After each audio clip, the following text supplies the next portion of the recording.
Well, that didn't work.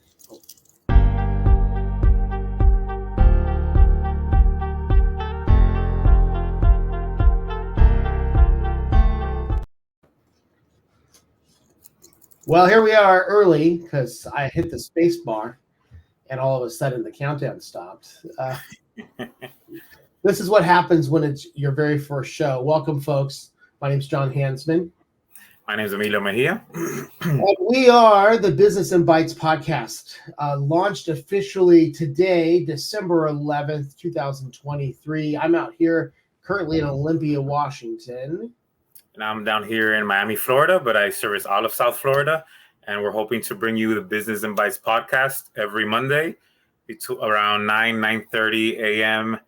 Pacific and 12:30 Eastern. So I guess the first question is, how's the weather?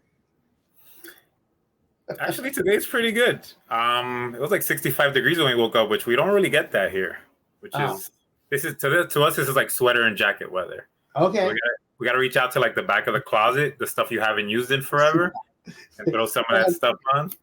If it's 65 here, I'm walking around in a t-shirt and shorts. I'm sure. No, 65 here. We I got to cover up a little bit. We had the worst rain that I can remember. So I actually flew over to Eastern Washington last week, and no joke, we had 4 inches of rain in like 24 hours. And I have videos somewhere on Facebook that my wife took, and it's literally like our road turned into a river. I mean, absolutely crazy. It's nothing I've ever seen before. I had pine needles on my RV, and they all got washed off. Now they're in my gutters, so that'll be a fun project later. You guys have a high car? You guys have a low car? No, it's a big fifth wheel. Yeah, okay. Yeah. So you and I talked about this, and obviously we're excited about kind of what we want to bring to the community. There's a lot of different podcasts out there, and I think that one of my dreams, one of the things that I've been thinking about for quite a while, has been bringing a podcast where we interview different business owners about different topics. And I don't know about you, but I run into people all the time who have this unique gift on how they run their business. And I always think, man, it would be really cool to sit down and interview with them and just get an idea of how they came to the place that they did. So I have a really good insurance agent friend whose name is on his, he's a State Farm guy, and he's actually agreed to do the podcast with us. But he has a really cool culture where people don't call for him. And that's what that says. That doesn't say that he's a jerk or anything. What it says is that the people that are his customers, they trust his employees enough to take care of them, and they just call to get taken care of. And so there's things like that I'm excited to over the this next year just bring some really exciting guests to the show that I think will add some value to the people that are out there watching this podcast. And I think the other thing, I don't know, is both of us are in cybersecurity, so we would be amiss if we didn't talk about what we're seeing in the industry and what's going on, so that we have equal value for both. How do you grow your business, but then also how do you keep your business secure? I agree 100%. And not only that, just to get insight on how to do things better, but just people like us. Like when I started, my background was operations and engineering. I knew nothing about running a business. There's a lot of people out there like you and me that want to start their venture, and they don't know where to start from. They don't know who to talk to for accounting or for finance or for marketing, or how to create a proper business plan, how to get funding if they need funding. Yeah. So I'm hoping that we can bring on some professionals and then share some of our stories through our journey so that we can help others, be able to grow their business and I guess live their dream. Yeah, 100%. One of my dreams. I don't know about you, but definitely one of mine. Definitely one of mine as well. So I think what we're going to do is today is really just about allowing our future and current audience just to get to know who we are and understand our story And then next week, hopefully we'll get our first guest lined up and we'll start rolling. And then you can expect to see us here every Monday morning. Monday morning Pacific, 12 Eastern. So, we're covering the whole United States, one podcast at a time. We'll be talking to everywhere. But so if you're a morning person over here on the Pacific Coast, 9:30 or 9, and then 12 to 12:30 on the East Coast. So pretty excited. So let's just go ahead and since I'm the one talking right now, I'm just going to ask you questions, Emilio.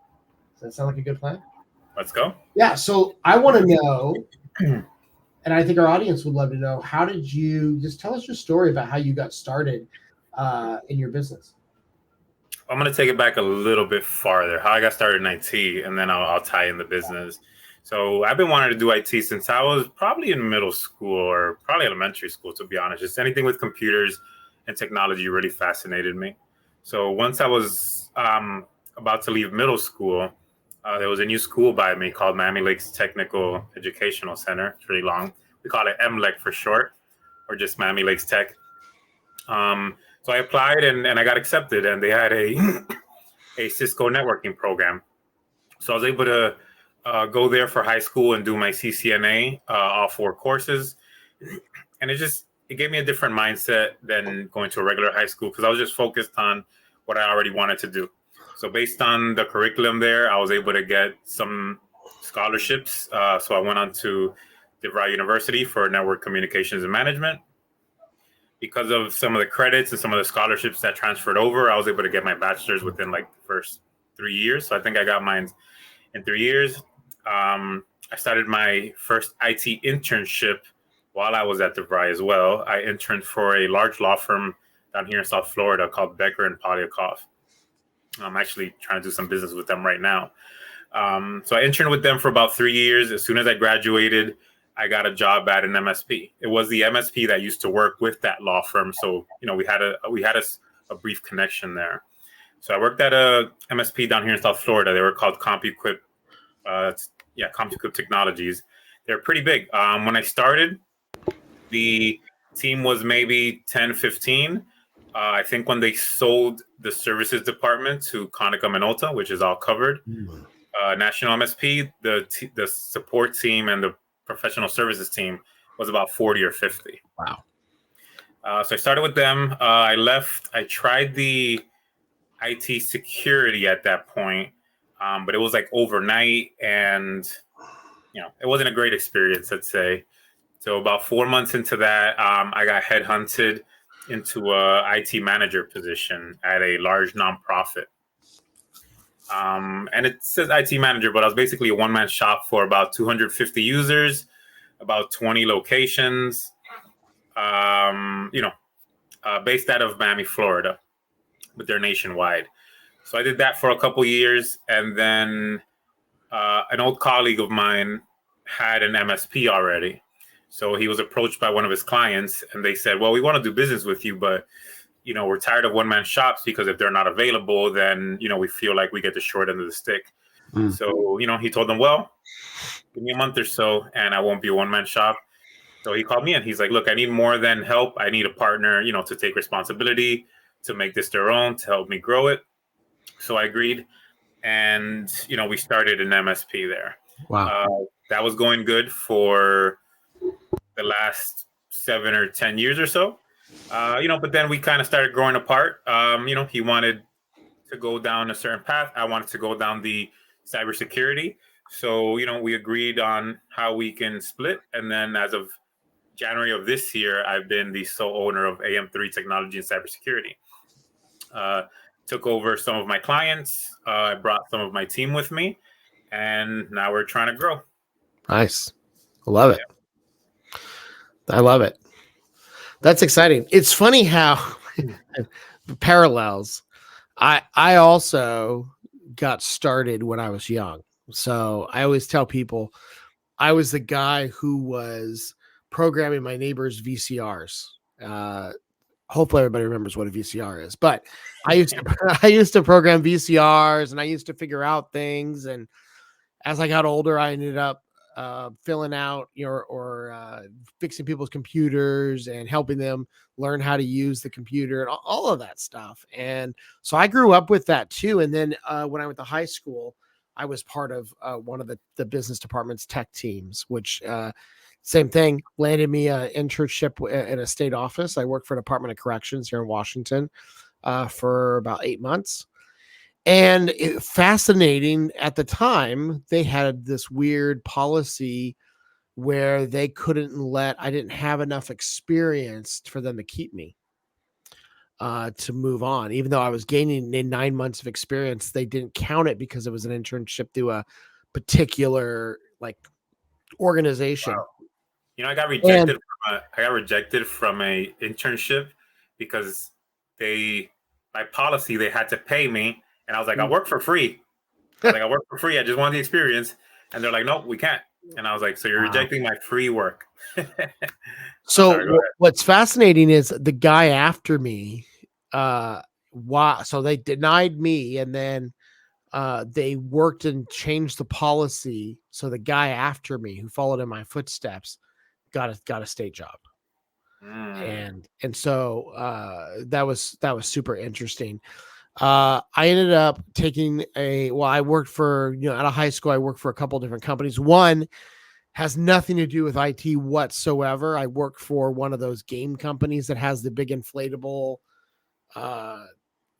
slides and all that. I used to deliver these things to events, and I did that for a while. And then I got in the home security industry and worked my way up in there. From the bottom all the way up into a management position. And I actually worked in that industry for about 20 years and was the manager, eventually moved into the IT department in that business after it got purchased by Stanley Black & Decker. And in the meantime, before now, what's funny is, of course, if anybody from the office, that company who saw this, they know now, I think, but I decided at one point that they weren't just going to move. They weren't going to elevate me. And that was before the business got purchased. So I started working after hours, and I created my own business and started just basically helping residential clients, and ended up just helping a couple of businesses and learned a bunch of stuff along the way. And then at some point, I was making as much money part-time as I was making full-time. And I was sitting with a good coach who looked at all my budget, looked at all the things that was going on, and helped me realize that I had to make the choice to start that business and kick it off. And he forced me, as good coaches do, to pick a go live date. And so in September of 2019, I ended up starting my business. And I think what's fascinating is I didn't know what was coming, because we had just right after that, COVID. We had COVID. And so my residential business, I remember, I don't know what it was like for you, but literally the week in March when they announced everything, my phones just died. It was eerily quiet. And then about a week and a half, 2 weeks later, kind of people started to kind of wake up a little bit and realize, well, we're may be like this for a while. And so all of a sudden I started getting computer repair questions. A lot of people called and said, hey, do you want, or can you fix a computer? So I literally set up a station in my garage, and I was doing computer repair for about 4 or 5 months, until it got so busy and so crazy that I had to open a commercial space, because I literally had people showing up at all hours of the day. What a problem to have. Oh, yeah, no. Right. But it was, my now wife saw people just showing up randomly, and she's like, we got to do something about this. Like I had people who'd show up at like 7 o'clock at night with a computer because because people are weird and they don't really realize, like, when you have business hours, you should respect those or something. So we got a commercial space, and we ran a repair shop called Oli Tech Guys for about 2 years. And then just last year, we decided to go fully commercial and full cybersecurity focused managed IT. And so we decided just to get out of that consumer space and move Truett, and we rebranded to grow our business. That's why we moved from Truett to the Oli Tech Guy space. And so it's been an exciting journey. I think there's some things I learned along the way. Like, for example, I talked about this at the last cybersecurity conference where I had a little speaking spot, but one of the big things I learned was be who you want to be now. In other words, one of the things that I did when I was really small, when I first started my business, I treated my business like a business. I had a phone system. I had quite literally everything in place that people thought, if they didn't know me well, they thought I was doing that full time when I wasn't. Like, quite literally, I had a phone system. I had everything in place. So people literally thought that I was doing it full time. I ran my business that way. I had a segue for you. I mean, I had a question for you, and you just kind of segued to it. So I know a lot of people always ask me, hey, when you start out, how do you manage your having a full-time job and running the business? And how do you give the impression that you're all business? And I'll answer after you. Yeah. It comes, so there's two things. I think one, it comes down to mindset.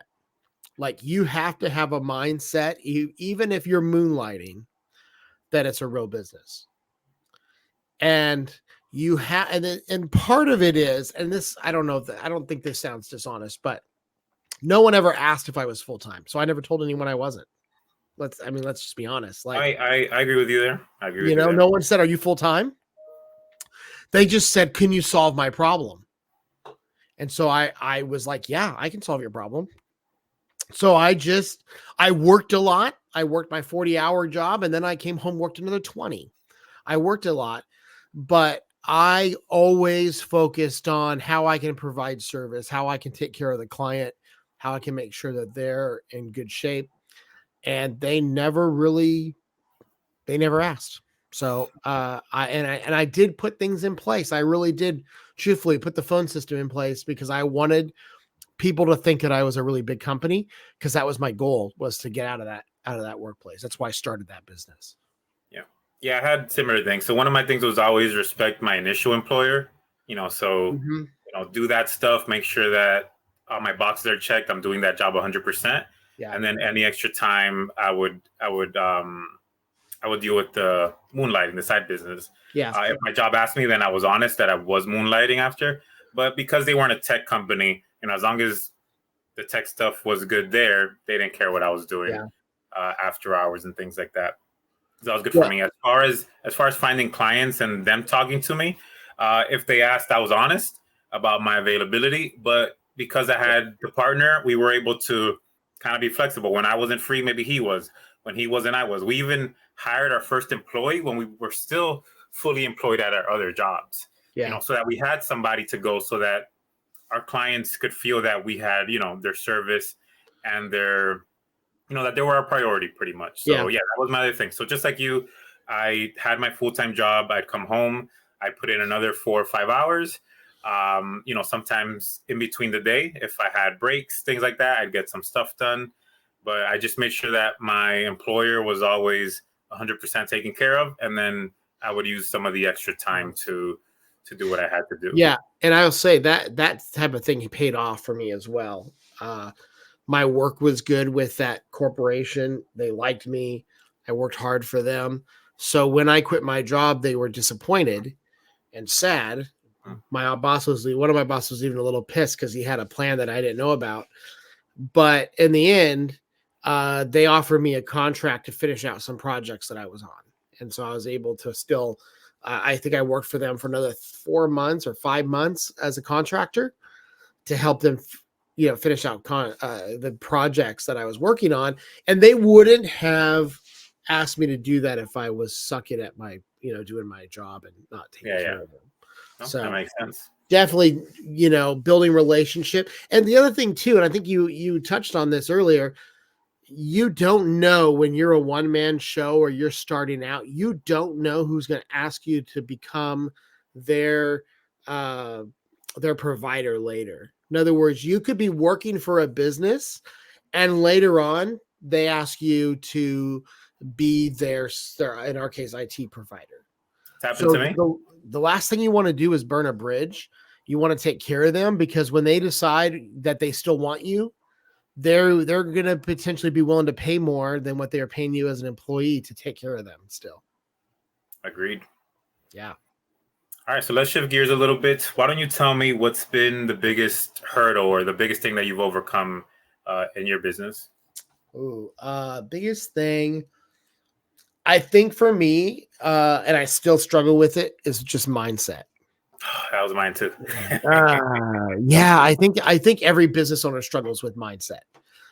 There's that thing we probably have heard it all called imposter syndrome, where you think to yourself, you know, you've worked your way up here, and still in the back of your mind, you think, do I really deserve to be owning a company? Do I really deserve to be sitting on a, doing a podcast with somebody from across the United States? There's just this thing in my mind. Now, I'll tell you my story. I worked for that company for 20 years, not because they were amazing, but because I was afraid to leave. And what took me out of that business was a friend of mine was switching industries. He was a pastor who became later on a rocket engineer for I think he's working for like Blue Origin right now. But if Joey sees this, hey Joey, but he switched industries and got out of ministry, had been doing the same thing for 20 years, and was saying, I don't know if I can do what else I can do, because I've been doing the same thing. And I felt the same way. So really what broke that in me was going to a career counselor and realizing that I wasn't as stuck as I thought. I just thought I was. Did you disqualify? Well, I don't think that's the right question. Did you feel like you weren't qualified because you kind of made your way up and they knew you internally, but if you went somewhere else, you felt like they wouldn't qualify you like at your previous business? Like maybe you had to prove yourself again? Is that? Here's what I'll say. The culture at that business was set up in such a way where people feel stuck. I wasn't the only one who worked there who felt like this was it. Like, this is the end of the line. This is the best you're ever going to do. And I think there's just this, and I don't want to get political, but you see this today quite a bit. You see minimum wage going up, not because people can find something else, but because they feel stuck and they don't feel like they can go anywhere else. I feel like I'm the poster child for, if you don't like where you are, work your butt off and you can fix it. If you don't like what you're making, you can fix it. You can figure it out. Either start a business or go find a culture or a person that fits in what you want to be and do, and you can change. So I just had a mindset that just told me I wasn't going to go anywhere else. That's really to tie that a little bit to my story. Where I was at, I loved working there. There was two limitations. Because they were a nonprofit, there was a limitation on the financial side, the budget side, and the salary side. Mm-hmm. So I couldn't work with the technology that I wanted to work because they couldn't afford it. So my skills became stagnant after I got them to a certain position. And then, like you just said, there was kind of no room for growth. I was out of IT. I was it. So I figured, what's the best of both worlds? If I run my own company and if they're my client and I can still be involved with them. Yeah. So that's where we are now. Wow. They're still my client. Been my client for over 5 years plus.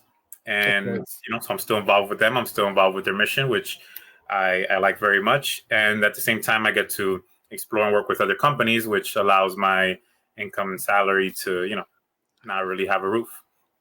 Yeah. And I'd say, especially too, when you're getting close to the point of going full time, if somebody's in that spot where they're doing moonlighting, I negotiated my first contract with a go live date of the day I quit my job.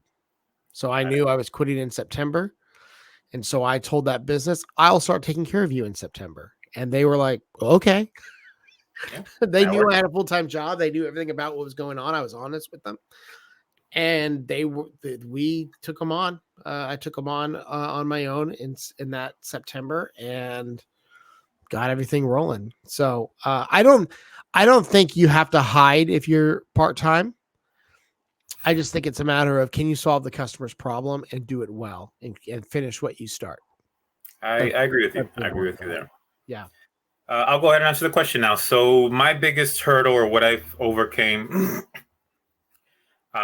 one is definitely mindset. I think definitely after joining Chris's program, which is how we met, the program that we're both in, my mindset changed. Like I always thought very little. And to your point, I was having this conversation with my wife yesterday. I said, I feel like one day somebody can just come and take it all away. I don't know, like I'm not supposed to be here. Like I'm not supposed to have this business, and I'm not supposed to be an author of a book, and I'm not supposed to be making noise per se. Like and then it becomes a little bit surreal, and sometimes I'm like, man, what if I feel like I can take it all away? Like someone can just come and take it all away. Yeah. And I know having your own business is more job security than being at actual company working, but in my head, I'm like, well, if I was at a company working, that's more job security. When in reality, it isn't. But again, because we're small business owners, sometimes it feels that way. Like, how'd I get here? Like, should I be here? And like you said, imposter syndrome. So definitely mindset has been one of the big things. The second one I would say is you're your own boss and you need accountability on yourself. I think sometimes that's hard. It's like you can walk into work today and you can goof off if you wanted to, and nobody's going to tell you to not goof off, but that's not what we're here to do. And if we want to grow the business, you got to have your own checks and balances and the accountability for yourself. Totally. And I feel like it's a roller coaster. Sometimes, especially when we come back from a live event, like I'm on a super high, I'm riding the roller coaster, I'm executing, I'm getting things done, I'm getting plans done. This podcast is living proof of that. We're on our first live show. And I think just about a month ago, maybe a little bit over 30 days, let's call it 45 days, we were having a conversation at a table about us wanting to do this show, and now we're here doing it. So just things like that. So I would definitely say mindset, and then accountability on myself as a business owner would be the second thing. Yeah. I think, well, I'm a little ADD, so that's always a challenge for me. It's just staying on task and having a good system in place to get things done. So that's been less of a business struggle and more of just a personal struggle. So I'm using a couple tools to help me with my task list, things like that. But it is a fight. There's days where you just don't want to work and you have the option not to, but you have to push through because that's what it takes. That's just what it takes to keep the business running and keep your businesses, your employees employed. And yeah, I think it's a never ending battle, but I think at some point it just becomes, I think that's the weird part about owning a business after now 7 years of being on my own. It feels normal now. At least the day-to-day feels normal. It's still surreal when we do things like, this is our first day doing a podcast. Last week, I was on a panel with 4 other business owners for a cybersecurity conference in Spokane.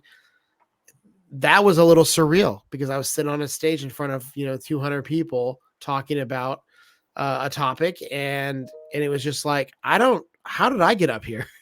Yeah.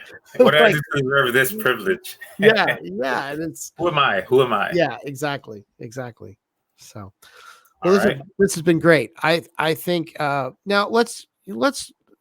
I talked a little bit in the entry about kind of what my vision and what my thought was for the podcast. Did you have anything to add into kind of just thoughts of what we got together on this because we know that there's a hole. And I think one of the holes in podcasting when it comes to our industry is that it can get real boring real quick if we just talk about cybersecurity. Yeah, everybody's not a nerd like us. I mean, not everyone wants to sit around and talk about hacking and all the things that are happening. But I think there's also just been a hole of talking about just businesses. Is there anything else that I missed at the very beginning? No, but I'll kind of reiterate in my own words. We're here to talk about small businesses, medium businesses, from startup all the way to, a couple of years and mature in. If anybody has anything that they want us to touch on so that we can bring in a professional as a guest speaker. So if that's accounting, finance, marketing, business development, sales, whatever you guys are struggling in your business, let us know. Yeah. We're going to post an email at the end of this to let you guys know where you can email and give us some of that information. But you can also follow us on Business and Bytes Podcast on YouTube, Business and Bytes Podcast on the Facebook page. So you can send us messages there. Let us know what you're looking for, and we'll find a guest. We'll procure a guest to come on the show and, let us know and to guide us in the proper ways to get there. So that's the main reason we started this podcast. And then to tie in the business side to the cybersecurity side. So we're not going to nerd you guys out with IT and cybersecurity for 30 or 45 minutes. But at the end of each segment, we'll go ahead and touch on a couple topics, give you guys some tips on how you can better the cybersecurity in your business or at your workplace. And then we'll go from there. And hopefully, this evolves into some other things later on down the line. Yeah, that's exciting. I think it's exciting to be able to have some guests just to cover topics. So again, if you know someone who you think would be a good guest as well, send us a message and we'll definitely start with Facebook for now. Like any good business, we're getting a couple things squared away, but send us a Facebook or LinkedIn message. And then we'll try to get that guest as part of the show. I think that's going to be I think it's going to be exciting. I have the list of guests already lined up, so I'm super excited for them. I think it's going to be a lot of fun, and it's going to be a really, really informative for businesses. So, well, I think we need to start moving over towards technology of the week. Yeah, let's go ahead and tackle technology of the week really quick. So one of the areas where things have changed quite a bit in how we communicate when we're networking is really like it used to be that I had a binder full of business cards, and I still collect business cards. I still have business cards and I still give them out. But there's some really neat tools out there to help not have to, give out paper and just be able to add people to your phone. So let's talk about, we'll start out with the NFC cards. Which one are you using? Or you're using one, right? Yeah, so there's a couple out there. I think one of the bigger one is called Dots or Dot, and I'm using one called Bumper. This one I was actually at a networking event about 2 months ago, and I walked up to a booth and the gentleman was talking to me, and I went to give him a business card, and he took out a blank NFC card, and he's like, just tap it on your phone. And I was like, you know what? You're about to make a sale right now because, I'm here handing you a paper card, and I'm in IT and cybersecurity, and you're here handing me something that's going to automatically sync to my phone and possibly to my CRM system. So that's one less step that I have to do when I get home. And that's one less card that I have to give out. So I went ahead and signed up with him for Bumper. I believe the fees are about $6 or $7 a month, or you can pay the year for about $60. Don't quote me on that, but here I will provide the link down here on the screen. So BUMPPR.com. So you get a web interface where you can edit your page to be just how you want it. So if somebody were to go to mine, they would see that I have my picture. Actually, it's me with my book. So the picture that I have right here, there you go. I don't know how to point on reverse mirror here, and a little bio of myself, and then you get to edit your link. So I have a link pointing to somebody if they want to purchase my book. I have a link if somebody wants to download 15 free ways to secure your business, a PDF that I give out to prospects so that they can start securing their own business if they don't want to hire a company like us, or if they have their own IT department, or if they just want to schedule a free 10-15 minute intro call to see if there's anything that AM3 can help them with. Right. So I strongly recommend anybody that does networking and that is out there giving out their information to look into one of the NFC cards. It'll give you a card, a QR code, my bracelet. So this rubber bracelet that I have has an NFC chip in it. So if I forget the business cards, no matter where I'm at, all they have to do is tap my phone and they go straight to my page, and from there they have all of my information. That's pretty cool. I'm using Dot currently. Okay. And what I like about it, which I didn't know about the other one, Dot you pay just for the device, and then there's no monthly on it. So, and they generally have a card, which for some reason I can't find. They have a card, and then they have they have little sticky round things that you can stick on. Yeah, little stickers you can stick on phones. I also linked my johnhansman.com. So actually, if you go to johnhansman.com, it goes straight to my Dot profile. So I've got links, I've got all that stuff in there as well. And I think we're coming to a point where I don't know that I want to collect a bunch of business cards. Just I have a stack of them just from the last event I was at, and then it's like just some extra data entry that I have to do. I think they're really, really interesting, and I'm starting to use it. And what I do when we have networking events where there's a group around a table, which is probably why mine's missing. I think it's with my batch of business cards. I usually hand that out, and people tap that as they go around. And then Apple, which is there's been some controversy on this, so we can touch on it. We're going to touch on that a little bit. But Apple just did a new product called Name Drop. And Name Drop really is just a way, if you put two iPhones together, they make a really cool sound, and then it allows you to airdrop documents or your contacts. Your V card. Yeah, and what's fascinating is there's a lot of controversy because sheriff's departments were saying that criminals can just tap your phone or like steal information from your kids. And that's not accurate. I think it's good for us to clear that up, that you don't have to freak out and shut that off. You have to have your phone unlocked, and you have to give permission to give out any information. Yeah, the two times I've done it, it says receive only or share, I believe. Right. So you get to, tell it what you want to do. Do you want to just accept John Hansman information, or do you want to two-way share John Hansman, with John Hansman. Right. I think it's important. I think Apple's realizing that there's a need to be able to swap information at these kind of events, and they're developing just an area where, if you need Dot cards, or you don't want to use Dot cards, and everybody has an Apple, I guess that's the only disadvantage that's the only disadvantage to the whole thing, is that they only work with each other, which is great, except how many times do I, as an iPhone user, run across, Android users that couldn't do that same tool? So there's still a hole there. I think that's where Dot and these other bumper and all these other technologies come in, because it does it. You in a networking event, you're not just going to run across just iPhone users. So, but it's cool. I like it. If somebody has an iPhone, I'm going to start using it just because I think it's fun, and it makes a really fun sound.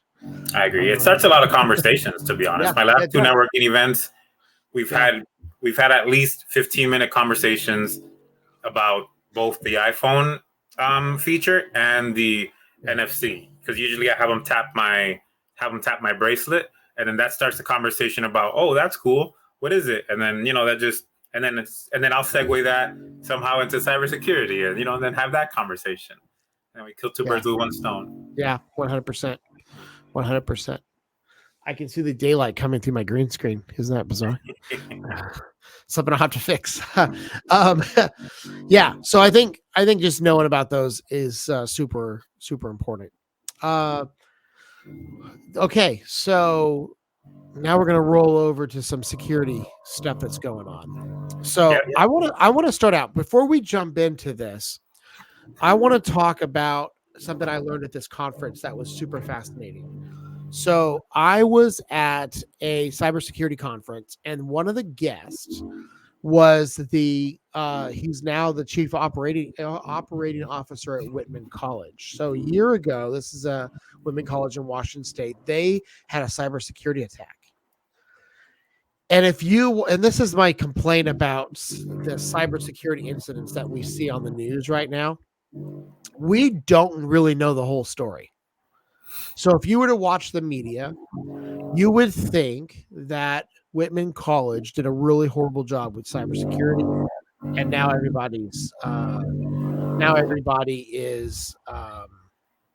now that everybody's compromised because of that. And one of the things that was fascinating was they had done everything they could, and it was really just a piece of equipment that was compromised. That was 0 day. And that's literally how they got in. And they had action plans. They actually had sat down and gone through their disaster plan.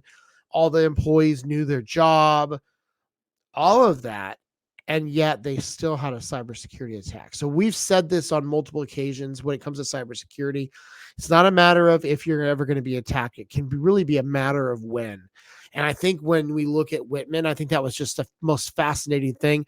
The guy who was the CISO, the chief information officer, he got promoted after that event because he did such a good job of helping them recover, and he had everything in plan. And when the evidence came out, it wasn't anything that he did wrong or that their company did wrong. It's just something that happened.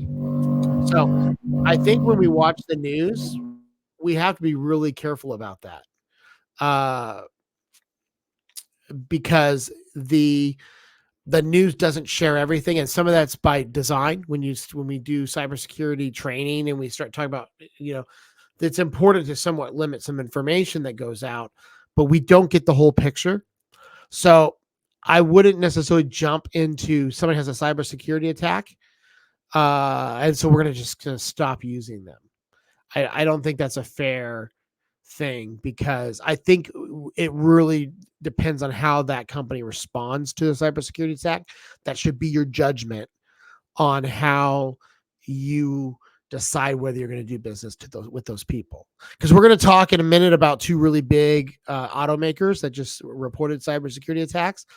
And I wouldn't necessarily stop driving their cars because of this. I would look at how do they respond. Yeah, a big thing to notice, and sorry if I have some background noise, I'll make sure that doesn't happen, but I'll try to be quick. Another thing is, I tell clients, look, I can't protect you 100%. And anybody that does tell you that, you should run for the hills. What I can promise you is that we're going to have a plan in place so that if something does happen, we can recover as fast as we can, and we can keep your data as protected as we can. But for me to tell you that I can 100% protect you from a hack, I'd be lying if I said that. Yeah, that's exactly it. And so let's, I'm going to go ahead. I'm going to share. I'll go ahead and hop on.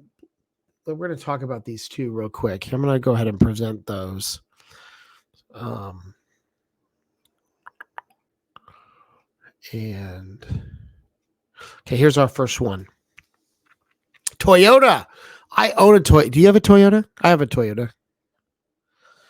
I do have a Toyota, actually. See? I still have one. I'm going to sell it in the coming month, but I've got an old RAV4 that I love. I got a 2007 Camry that just sits there. I'm probably going to sell it to my niece. Nice. But here's, so Toyota warns of customer data breach exposing personal and financial info. So I want to first mention, when we go through this article, this is not at this time affecting any United States customers. It was specifically, man, they have a lot of ads. It was specifically Germany was one of the places that was affected. So here's the reason why we're bringing this up, even though it's not affecting U.S. clients. It's still a really big deal that Toyota had a cybersecurity attack. Again, we go back to we're seeing giant corporations getting hit with these. And it seems to me they seem to be coming in droves of multiples in certain industries, because We also have another one where we also have Nissan, which we have also reporting a similar thing. So, I mean, what are your thoughts on this? Like you said, it's overseas, it's not here, but it's just to show you. What I like to tell some clients is, look, if Toyota is getting hacked, if the MGM Grand is getting hacked, these are companies that spend so much money on their cybersecurity and their IT, and they're getting hacked. So what makes you think that, I'm not trying to downplay or downtalk anybody, but that the two little systems that you have in place are going to keep you protected? So that's why not only should we add more layers of protection, but we should create a plan, an incident response plan. You know what I've been getting good feedback on when I try to explain this is a fire drill. When you're in school, you do a fire drill, right? So in case a fire happens, you know exactly what to do, where to walk out, what door to use, what elevator to use. If you're on fire, you stop, drop, and roll. If you go on a cruise, the first thing they do when you're on a cruise is they do a fire drill so that if something were to happen or there's an emergency, you know exactly what to do when you're on the cruise. If you work at an office building, every once in a while, a couple times a year, they do a fire drill. Yeah. So why wouldn't you do the same for a cybersecurity incident? You just got breached. What do you do? What does the receptionist do? What does the office manager do? What does the business owner do? What does everybody do? So I like to do some of that with my clients, and I encourage everybody to have an incident response plan. So when something like this does happen, as you see that it happens to one of the biggest names in the car industry, that you are ready to tackle it and know how to react. Well, then you add, again, we have Nissan, who is also saying that they're investigating a cyber attack and potential data breach. And this one's another one that's overseas. Where was this one? Was Australia and New Zealand, still overseas. So that's also fascinating. It's just, these aren't yet in the United States, but I think it's only a matter of time. But you see big companies, and it seems to be, if you look, MGM Grand, basically 2 or 3 casinos in Las Vegas all at one time got hacked. Now we're seeing 2 or 3 automakers getting hacked. We saw a big credit union recently.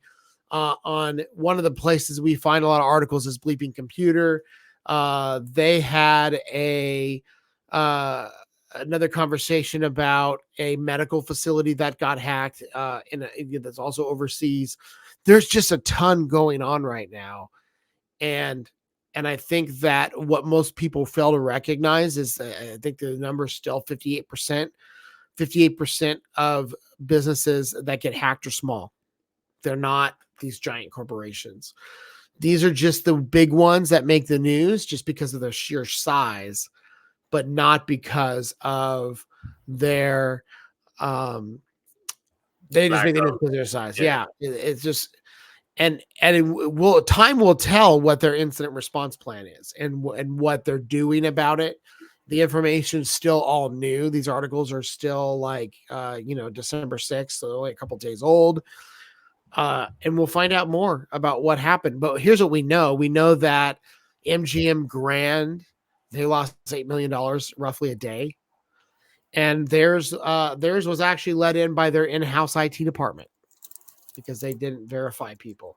So there's some important questions about how your bigger business is verifying its employees, especially if there's over 50 or 100 people. You can't expect your IT department to know the names or the voices of everybody that calls in. And I don't know. We'll find out about how these guys, what actually was the cause, because I don't believe it says it in here at all yet as to what the actual cause of these cybersecurity breaches are. If MGM Grand is watching, call me. I have a software that'll help you do user verification. Yeah. License it through me. Yeah. So let's do this. Let's wrap this thing up with some tips. And I think we're going to start ground level. What is the best thing? So say you don't have a Truett or an AM3 yet. What is the number one? I'm going to give me one thing and I'll add another. What is the number one thing somebody could do today? I think MFA is definitely the top one for me. I think it's the easiest one. It's the one people understand because like their banks do it and other industries are doing it. So they're not alienated to it. But yeah, MFA, which is multi-factor authentication. Some people call it 2FA, two-factor authentication. It's just basically two ways to confirm your identity. So one is usually your password. The other, it's usually everybody's used to getting a text or having an app like Google Authenticator, or I think Trello is another one. Can't think off the top of my head. Microsoft Authenticator, but just something that enables a second factor. Sometimes it's your fingerprint. Sometimes it's biometric. On your iPhone, it can be your face ID, right? Face scan. Sorry, I just came from Android. I don't know all the terminology yet. But your fingerprint, your face scan on top of a password, that's your second factor. So you could do password and face scan. You could do face scan and fingerprint, whatever two factors it is that you want. But having two factor on all your systems is very important. Your social media, your financial things like your banking or your QuickBooks, anything. If you haven't already enabled it, go ahead and enable multi-factor authentication. Yeah, that's great. I think that's number one.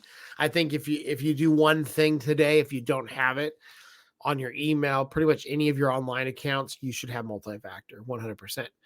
I think the other place I see quite a bit is just passwords in general. How many times do you walk into somebody's office, and I just saw it this week, somebody has their password at the bottom of their keyboard. And you're like, so many times. And here's the thing about it. We do a lot of risk assessments. I'm doing a risk assessment for a client right now, and I found out that their password is being used on, or at least a rendition of their same password is being used all over the place. So it's used on all of their bank. I saw it even on their bank account. It's the same password that's being used for Facebook, for everything. And then on top of that, I found that password in a dark web scan. So really, we need to be looking at making sure that your passwords are unique. Get a password manager and make sure that the passwords that you're using are not the same across the board. They have to be 100% unique, or you're not doing yourself much good. You're allowing them to get to that two-factor step, which I don't think we should even want them to get that far. That's one of the other most common things that I see is just people pick the same password and they have that password written down and it's the same one they use for everything. And we just live in a day and age where we can't do that anymore. We have to have a different unique password for everything. And we should not be using, same, password 1 and then password 6 and then all that. Or the year of your birth and exclamation. I agree with you 100%. That would have been my number 2. And we've had it. I've had clients that are on my full cybersecurity program, and that's the mistake they've made. Yeah. I'd also say don't use a word that's common in your industry. I've seen this too, where you have a, I don't know, like a auto parts store that uses muffler 1 as a, as a password. Don't do things like that because that's really easy to try to guess.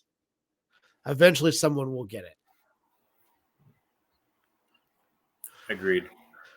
Okay, well, I think we're at the point of just wrapping this thing up. I'm excited. I'm hoping that I know that we're going to get this is going to get more exciting and even better. Sometimes when you start something new, it feels like the first season of Star Trek Next Generation. So only nerds understand that one, but it's going to get, I know we've got some really cool guests coming up and we're going to get those on the schedule and buckle up, my friends, because we have a lot of cool content coming, a lot of great guests coming, and we're excited to be able to just have some really good business discussions and bring some good topics. Yeah, again, guys, so small business, medium business, any topics that you guys want us to bring a professional to the table to discuss so that you can learn more, so that we can learn more, go ahead and follow us on Business and Bytes Podcast on Facebook. Send us a message on what type of guest you'd like on, and we're going to bring that guest on. We're going to talk to them. Again, then we're going to go over cybersecurity news of the week. Then we're going to go over tips, free tips to enhance your cybersecurity or to help you in your technology. And once again, I'm Emilio Mejia from AM3 Technology and Cybersecurity in South Florida. And I'm John Hansman from Truett in Washington State, serving both Washington and Idaho. Yeah, so thank you everybody for watching with us. We're going to go ahead and repost this so it can be replayed. It'll be on some podcast platforms as well soon. And thank you for being with us. And hopefully we'll see you again next Monday. Awesome. Have a great day, guys. All right. Bye.